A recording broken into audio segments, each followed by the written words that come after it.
Okay, let's unpack this. We're diving into a really significant moment in U.S. foreign policy, a major shift regarding global health. We've gotten our hands on a specific document, a U.S. presidential order issued January 2025. That's right. And it's formally titled something like Order Withdrawing United States from WHO. And this document is our direct source today. We're not just skimming headlines. No, we're going straight into the text, this official government action, to really understand what it says. Exactly. So our mission today is a deep dive into this specific order. We want to pull out the core info, the reasons stated inside the document itself for this big decision. And the specific actions the order actually directs to happen next, what steps are being taken. Right. And it's important to remember, this is an executive order. That means it's a direct command from the president, making it, official U.S. government policy right now.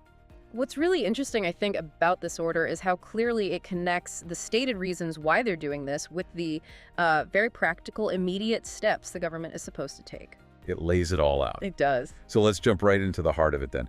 The absolute central point of this order, kind of the main headline buried in all the official language, is the clear statement. The United States intends to withdraw from the World Health Organization. And the order doesn't waste time getting there. It actually revokes a previous presidential letter. This one was from January 20, 2021. Okay, I remember that time frame. Right, and that 2021 letter had previously canceled an even earlier notice of withdrawal. That first notice was from back in July 2020. Ah, right. So this new order is undoing the cancellation. Exactly. By revoking that 2021 letter, this new order essentially puts the U.S.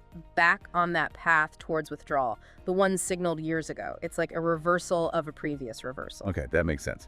Now, here's where it gets really interesting. The order actually dedicates a whole section, Section 1, just listing the reasons the government is making this move. And these are the reasons as written in this document. It's important we stick to what the source says. Absolutely. So what are they? Well, according to the order, one major reason cited is the WHO's handling of the COVID-19 pandemic. Okay. It specifically mentions the virus arose out of Wuhan, China. That phrasing is in there. And it doesn't stop at COVID, does it? No, it broadens that critique. It also cites the WHO's handling of other global health crises as another reason. And the document points directly to the WHO's failure to adopt urgently needed reforms. That's a direct quote. Urgently needed reform. Okay.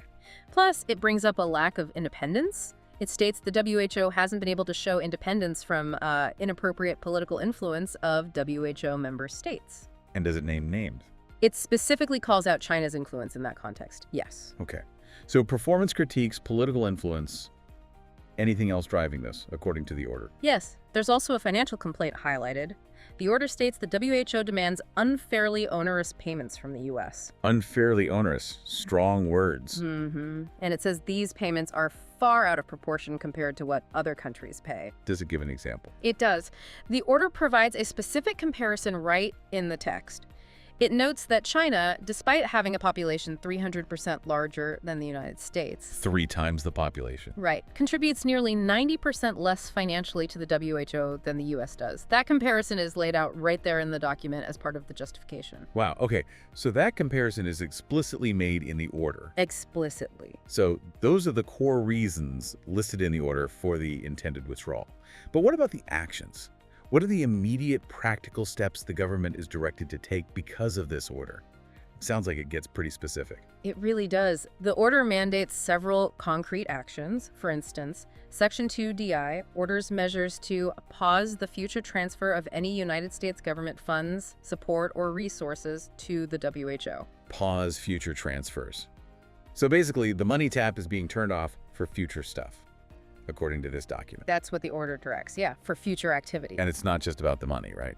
No, not at all. Section 2 directs actions to recall and reassign United States government personnel or contractors working in any capacity with the WHO. Recall and reassign. So U.S. staff who are detailed to or working with the WHO, they're being ordered back home or moved elsewhere. That's the instruction in the order, yes. Pulled back or given new assignments. Okay, so money paused, people recalled, What next? Well, following that, Section 2.03 instructs the relevant agencies to identify credible and transparent United States and international partners Partners for what? to potentially take over necessary activities that were previously carried out through the WHO. Ah, okay. So it's directing a search for alternatives. Ways the U.S. can engage in global health work, but, outside of the WHO structure described here. Precisely. Finding other channels. Now, the order also seems to bring the focus back home, domestically. It does. Section 2E directs the White House Office of Pandemic Preparedness and Response Policy, quite a mouthful, to review, rescind, and replace the 2024 U.S. Global Health Security Strategy as soon as possible. Rescind and replace. So a key related strategy document is basically being thrown out and rewritten. That's the plan outlined here. And there's more dismantling of previous structures. Yes, Section 2B explicitly revokes a previous executive order, EO 13987, from back in January 2021. That earlier order was related to organizing the U.S. government's COVID response and its leadership role in global health. So undoing prior organization. And then, in parallel, Section 2C directs the National Security Council to establish new directorates or mechanisms, new ways of coordinating things. For what purpose? Specifically to safeguard public health and strengthen biosecurity within the U.S. government's own apparatus. I see. So while stepping away from the WHO as described in this order, it's also directing the building up of new structures here at home. Exactly. A simultaneous shift in focus, both internationally and domestically, based on the text. Okay. Beyond these sort of internal government and logistical steps, what about the formal process, telling the WHO itself? Yep, the order covers that too. Section 3 directs the Secretary of State to immediately notify the UN Secretary General and the leadership of the WHO about the withdrawal. Immediately. So the formal notification is triggered directly by this document. Correct. The process starts now, according to the order. Now, this next part, Section 4, seems really critical. It's about specific global negotiations, right? Yes, this is a really key point, straight from the source. The order clearly states that while this withdrawal process is ongoing. Okay, so during the notice period, presumably. Exactly. While that's happening, the Secretary of State is directed to cease negotiations on two specific international efforts mentioned right in the order. Which ones? The WHO Pandemic Agreement and any amendments to the International Health Regulations, or IHR. Cease negotiations on those two specific things. And what does that mean legally, according to the order? Well, the order is very explicit. It says any actions taken related to those specific agreements will have no binding force on the United States. No binding force.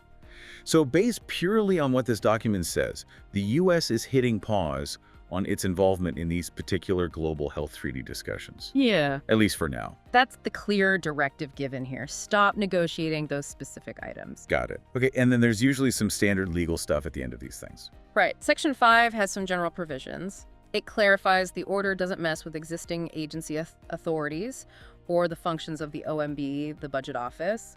Standard stuff.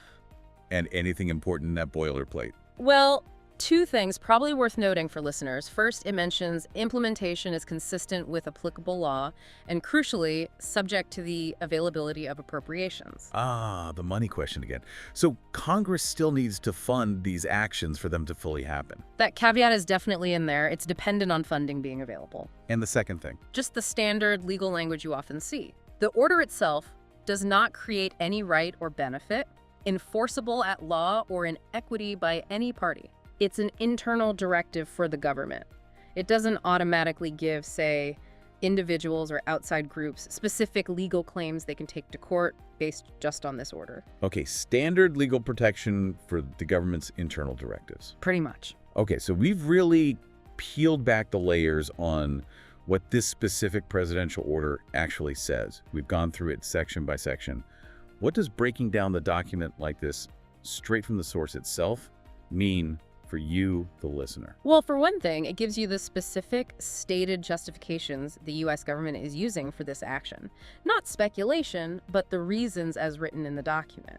It lays out the administration's official reasoning according to the order itself. Right, you get to see the why they presented internally. And it also shows you the immediate concrete steps being directed. It's not just talk. Exactly. Pausing money, bringing personnel home, stopping those specific international talks we mentioned. These are actions mandated by the order. And it also clearly signals, based purely on the directives within this document, that the U.S. government is being told to focus resources and attention elsewhere. finding those alternative international partners and strengthening its own domestic biosecurity setup. Again, as described in this order, that's the direction given. So let's just quickly recap the key actions outlined just in this order. What does the document itself set in motion? Okay. It formally announces the intention to withdraw from the WHO based on those reasons listed inside it. Right. It pauses specific international negotiations mentioned in the order, the pandemic agreement and IHR amendments. It stops future U.S. government funding and support flowing to the WHO. Orders U.S. personnel working with the organization back or reassigned. Directs the search for alternative international partners for global health work. And mandates a revamp of domestic biosecurity strategies and structures, all coming directly from the text of this single document. Exactly right. And it's crucial to reiterate, our entire conversation here, this whole deep dive, has been focused purely on what this provided presidential order states. Yep. We haven't brought in outside analysis, opinions, commentary, speculation, none of that. We've stuck strictly to the document's content itself. Just reporting what's written down. Which leaves us with a final thought to maybe mull over, based only on the steps outlined right here in this order. Okay. Given that the order explicitly mentions ceasing negotiations on the WHO pandemic agreement and the international health regulations amendments, Right. while also directing the search for credible and transparent United States and international partners. That combination. What might that particular combination of stated actions, according to the document itself, imply about the approach the U.S. government intends to take regarding future global health security efforts? Specifically, efforts outside the WHO framework described here. Interesting question. What does seeking new partners while stopping talks on existing frameworks suggest? Something to consider, based purely on the text of this order we've unpacked today.